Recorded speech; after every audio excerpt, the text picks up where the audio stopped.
Now we've got teachers that are all logging in from home. And we're still able to do the same sort of PD types of activities with them. That's the voice of one of my two guests from this episode, Dave Kiyvyra and Melissa Garner. Both are executives in Lindamood-Bell's For Schools division. They're here to talk about what they're doing in these times of great change. As a side note, Lindamood-Bell has been providing online services for over 5 years, and so our divisions are still currently providing instruction.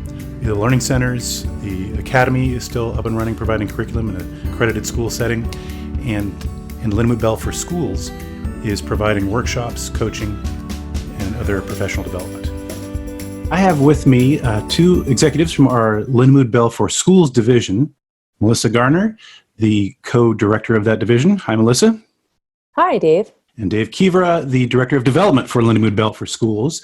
And we're going to talk today a little bit about some of the steps that we've taken with our partnerships during these extraordinary times and kind of get an understanding of what's been going on this school year, now that things are kind of winding to an end. Melissa, can you give us a little overview of kind of what Lindamood-Bell for Schools does in its partnerships for schools and school districts, the types of services we provide? Yeah, sure. We provide everything from all professional development, from workshops to job-embedded professional development, all the way to comprehensive school partnerships at all tiers of instruction, tiers 1 through 3. Yeah. And Dave, hi, welcome. Hey, Dave. Tell us a little bit about some of the steps that we've been going through in this past couple of weeks that have changed. I know you're involved in a lot of direction of a lot of projects. Yeah, and we've got projects that range from very small single school partnerships up to districts that have got upwards of 100,000 students in them. So each of those districts is kind of going through different challenges and how they start to scale up. And I think initially the hope was that folks could just kind of shut down for a little bit. Some of the districts moved their spring break around.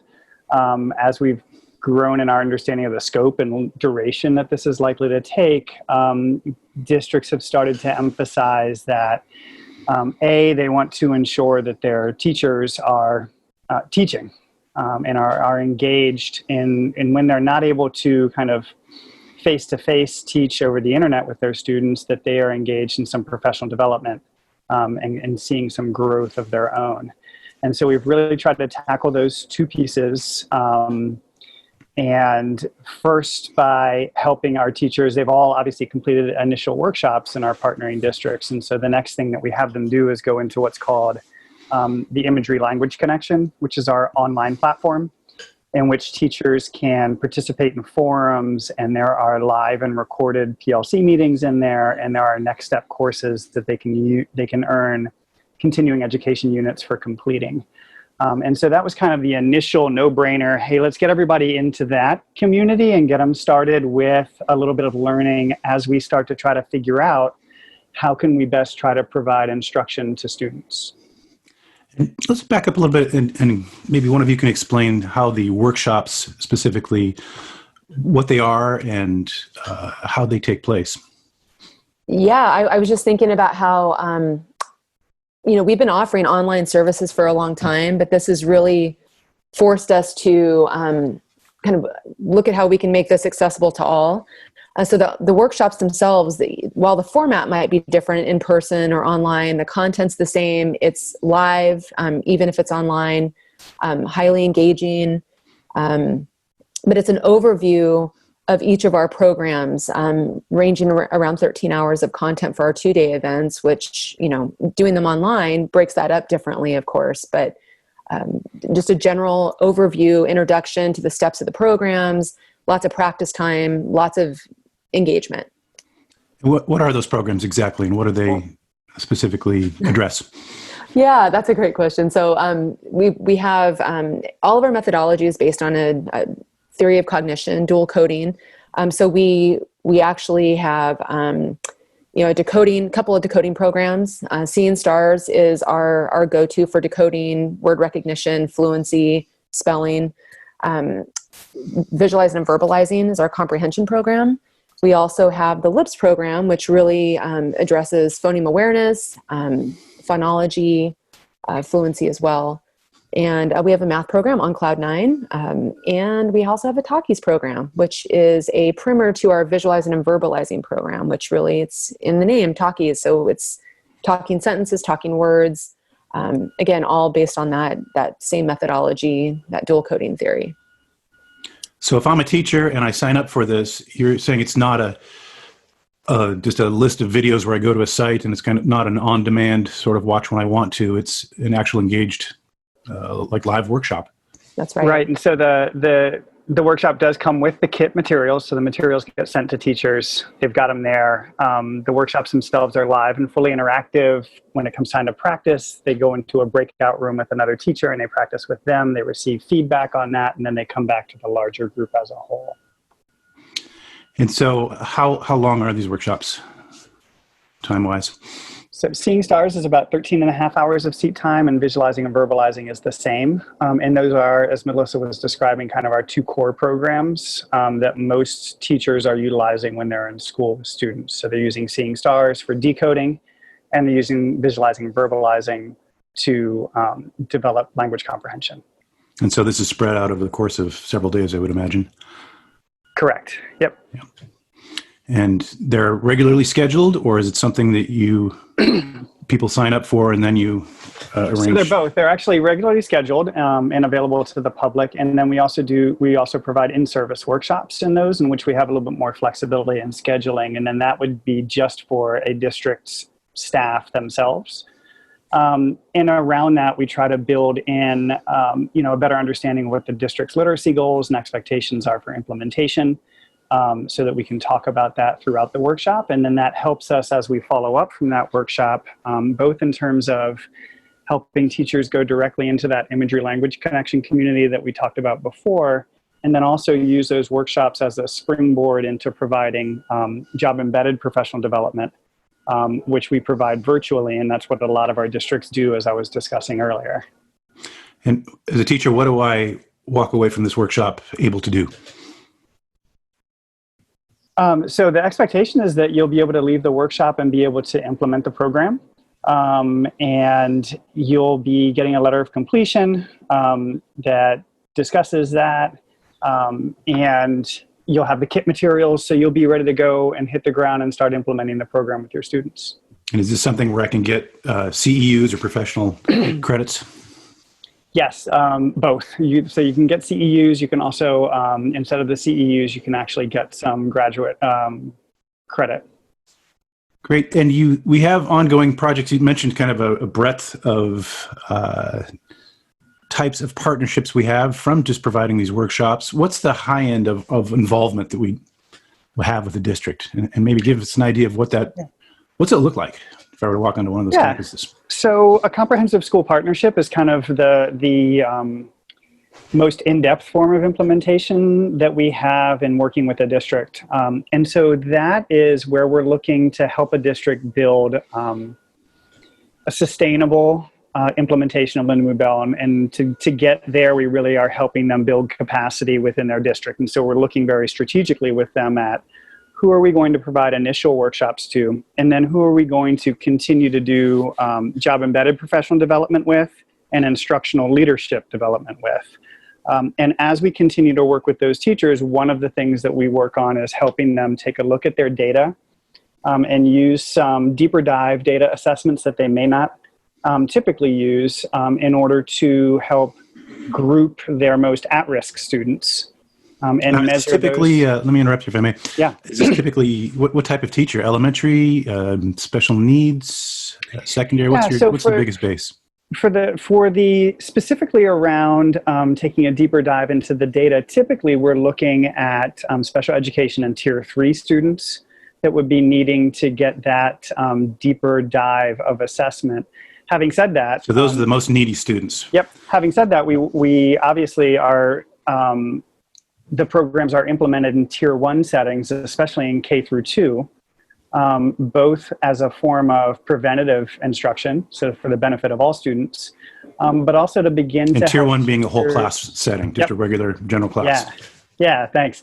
And thanks for clarifying that. I sometimes get caught in the gobbledygook. But it also helps the teachers then begin to form kind of smaller groups within the classroom based on the same idea. Are some of these students struggling with decoding? Are some of them struggling with language comprehension? How can I begin to give specific instruction to them there? And then helps them communicate with, say, a reading interventionist who may be pulling students out of the classroom, or as students are moving into special education. And so there's sort of a seamless degree of understanding about why it is that students are struggling with learning how to read or comprehend, and what it is that we can do with that. And so really does build an actual professional learning community within a building or a district. And to answer the question you had about what grade levels, at tier 3, it's all grade levels, just to circle back on that. It can be at any grade, right? Yeah. I have a lot of parents ask me, especially ones that have been at the Learning Center that have had success with their kid. They want to know, why isn't this in every school? Why aren't we teaching this way? What are some of the challenges that you face when you're trying to implement things in a school, and how do you overcome those challenges?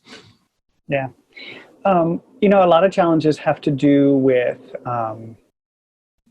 first helping everybody have an understanding and a grounding in what sensory cognitive instruction is, right? And what, as Melissa mentioned earlier, the dual coding theory, what the dual coding theory is and how that applies. So first helping folks understand that. A second issue, of course, comes around scheduling. We ask teachers to do a myriad of different things throughout the school day. They've got standards they've got to teach to. They've got other programs that may have been purchased. They've got core reading programs. So how do they fit into place a very intentional and systematic program that's designed to develop sensory cognitive functions for students?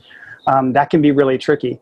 And that scheduling can be an issue both in that whole classroom setting, like we were talking about before, in a kindergarten classroom, but also becomes really challenging as we begin to pull students out for remediation. If we're going to pull kids out, we want to make sure that we're getting them enough instruction and that we're getting them an intensive setting of a small group as well.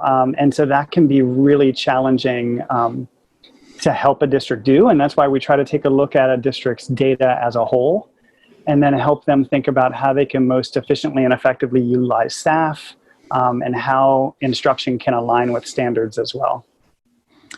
And say I'm that kindergarten teacher and I've been teaching using, the methods that I've learned maybe in getting my credential, but picked up along the way. What is so different about the Lindamood-Bell programs that I would notice? Well, I can speak on a personal level to that, Dave. Coming from the classroom, my teacher credentialing program, I didn't learn how to teach reading. So I think that and we're starting to see that evolve. I think a lot of states are starting to implement some standards in terms of the science of reading as a basis or foundation for their teacher prep. But I think that what's different is that we're not assuming that these folks know how to teach reading. So it's a matter of making sure there's a basic awareness to cognition and its role in teaching reading. And that's not program specific. That's a kind of a foundation in itself.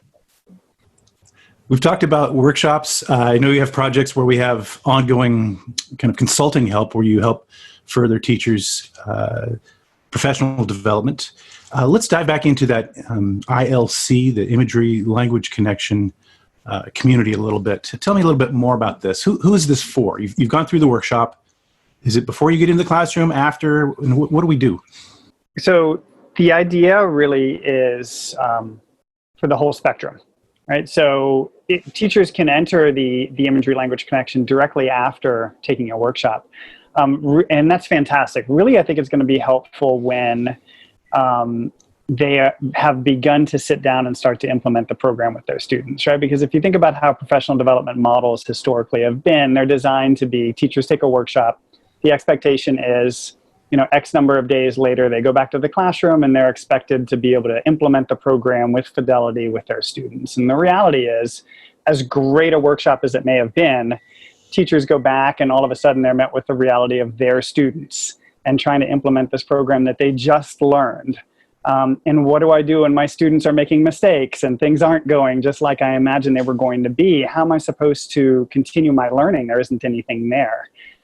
And so that imagery language connection is really a way to help teachers continue that professional development, to have a forum where they can ask questions like, what do I do when my student's making this mistake?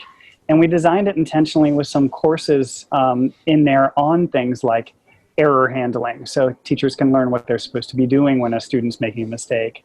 Lesson planning and program pacing, so I can figure out, the program's not heavily scripted like other programs are. Instead, it's designed to respond to the student's response. Well, what does that look like in real time? How do I do that? So we have intentionally designed courses in there, and then we do some of those professional learning community meetings around specific topics like pacing a student through a program. And so that imagery language connection is designed to be there for teachers long-term in terms of their development and growth. And one of the exciting things is next week, we're going to be talking about exactly the situation that we're in now, right? And we're going to be having a PLC meeting on implementing Lindamood-Bell programs on online settings with students. And so that's directly in response to the situation that we're in now. Yeah, I also want to add that there's also lots of free downloadables for participants, because there's just we keep adding to that content base, and there's opportunities to watch webinars. There's a lot of resources that all sort of live there. So I just wanted to kind of add that as well. So it's a site that provides kind of a combination, if I'm getting this correct, of support materials that you can access and maybe short videos you can watch, as well as once in a while having live meetings and someone will respond to your questions. Yes, right? In real time. Exactly. Right. Great. Let's talk about maybe if you have in mind like one of your projects that's an involved one that we have that over the course of this year that you've seen some great success, and tell us about some of that success, if you would. Yeah, so I think one of the big projects that we have right now is one in Fort Smith, Arkansas, and in Arkansas they passed some dyslexia legislation several years ago to require that students have a universal screener, and students that are struggling with reading on that universal screener then get intervention, and that they get an intervention that aligns with the fidelity of a program. And it is measurable.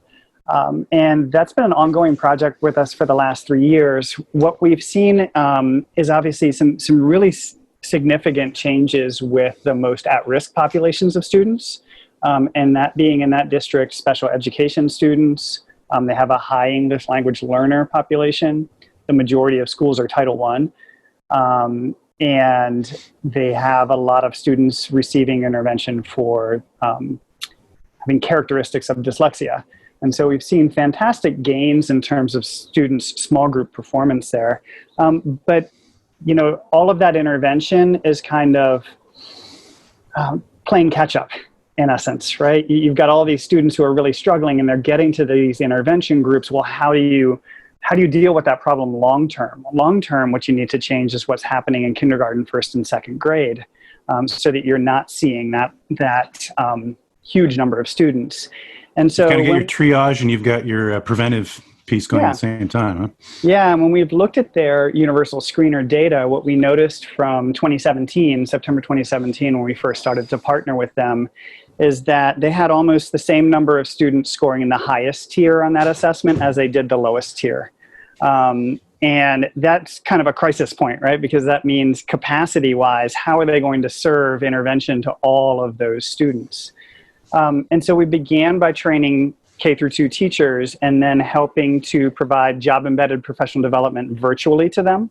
So we provided online support to them to kind of model lessons, to co-teach lessons, and provide feedback to teachers.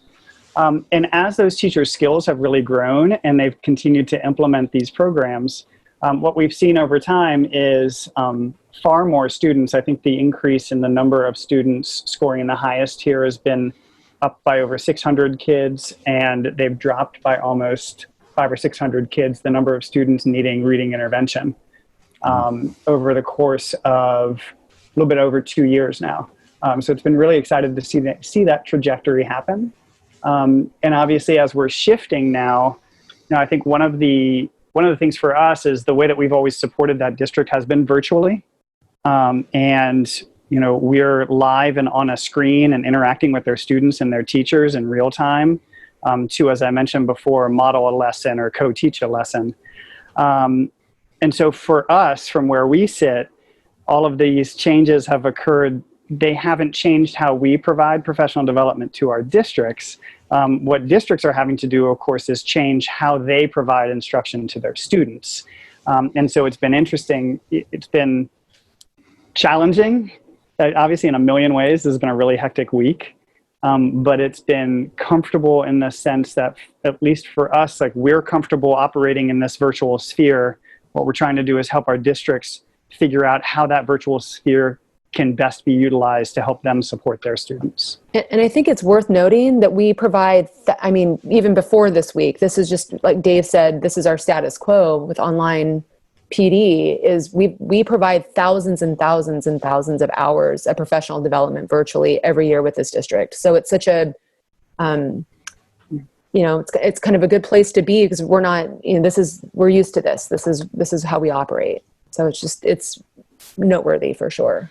So you really didn't have to pivot too hard to change things. I remember when I worked with you in the division, we had 50 to 100 people traveling at any one time, going to district to step into a classroom and help model and coach. And now it's, as you can see on some of our YouTube profiles,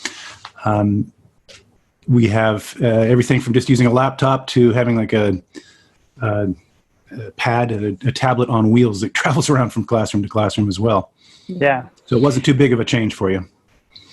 That's right. And that's allowed us now, obviously, if you're picturing that now we've got teachers that are all logging in from home, and we're still able to do the same sort of PD types of activities with them, and then help them create some virtual materials that their students can access, whether those students are accessing it live or they may be accessing other virtual materials and working on them independently.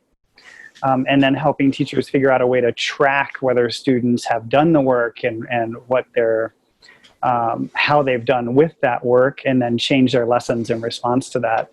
That's been the real challenge now, to try to get all of that very quickly up and running. From what you're hearing, and kind of regardless of Lindamood-Bell instruction, how is the online classroom, the immediate shift to all, pretty much every school in the country shifting to an online curriculum? How's that? They have some great ideas already. Yeah. So Dave, Kiyvyra, can you share, because they were some of the first ones to reach out to us on how to, meet the needs of this whole shift in how how they're delivering instruction. But they've got some great ideas. So does Fulton, for that matter. We've got a couple of other districts that are doing some really dynamic things. Yeah. So Fulton County is also, and Fulton County's got 100,000 students. And that's in Georgia? There. That's in Georgia. Yep. And we're working primarily with their special ed staff there. But what they are doing, what both districts are doing, and we're helping other districts move to this same sort of structure, is to use something like a virtual classroom to be able to make a mini lesson in which different steps are being recorded, and the students can click their response underneath that. And that can be a really dynamic and interactive way for them to do an activity or a lesson. And then, Fort Smith is doing lots of cool things, like trying to turn on internet access from all of their public buildings out to their parking lots for public buildings, so that if families don't have internet at home, they can drive to a parking lot for one of their buildings, and they can download materials off of that internet access point. Or they can engage in, if they can coordinate it with the teacher ahead of time, they can engage in a lesson during that time. So folks we're seeing just really incredible amounts of creativity in terms of what teachers are doing. And we actually have a project in Jamaica in which we've been training teachers over several years. And Jamaica doesn't have quite the same infrastructure that we have here, and yet they do have access to smartphones. And so teachers are utilizing smartphones to try to figure out ways to provide instruction to students. And the team down there is providing professional development to those teachers and how they can utilize that. I visited them last summer, and have they shifted plans for a summer implementation again this year? We're still holding out hopes that we'll be able to do the in-person summer school. We're probably going to move the workshop that was scheduled for April from being in person to being online. And we may have to do a couple of different juggling things with that because teachers may have to find some areas in which they can get internet access for extended periods. But we're hopeful that we're going to be able to still deliver that workshop and continuing to make plans for the summer school. And obviously, again, the in-person summer school there is nice because the students can all come from elsewhere and the teachers can come from elsewhere to one place. But if we're not able to do that, we can still do a lot of work virtually. And teachers can do online instruction just like our staff does online instruction with students from our learning centers here. Anything else you would want to let anybody know about our efforts to address the current health concerns and what we're doing?